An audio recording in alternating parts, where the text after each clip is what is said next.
across this email. I wanted to share it with you guys. I guess I'm kind of the guardian of people since I'm a computer virus removal specialist. Anyway, I got this email here, supposedly from PayPal. So check it out. We're investigating your recent purchase transaction activity on January 11, 2018. Blah, blah, blah. I said, oh, no, I didn't make a purchase.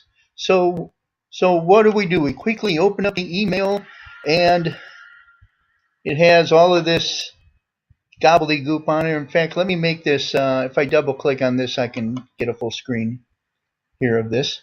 So here we are. We noticed some significant changes to your account and blah, blah, blah. Now, this is what scam artists do. They try to get you so excited that you don't think. But here's the way to think. First off, stop, take a breath, listen to the airplane over here in Honolulu. Now, you see here where it says view transaction. Okay, don't click it. Just put your mouse over it. And in the lower left-hand side, and I'm using a program here called Screencastify, which has a light free version, and that's another good lesson for the future. But look what it says, grin.to/Don, then a bunch of gobbledygook ID.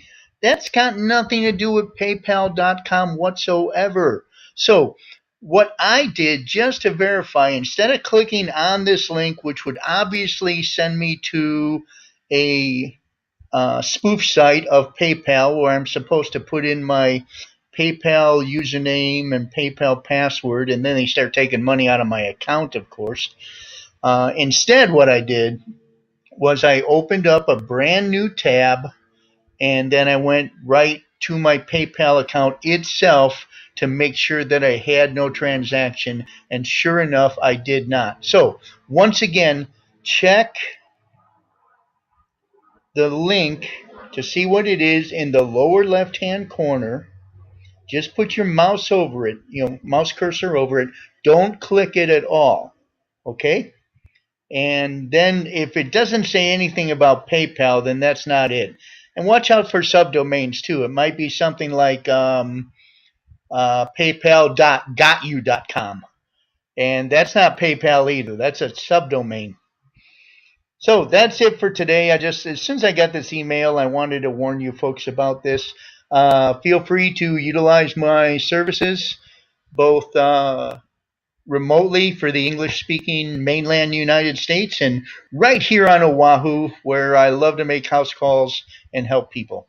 So that's all for now. Aloha, everyone. God bless.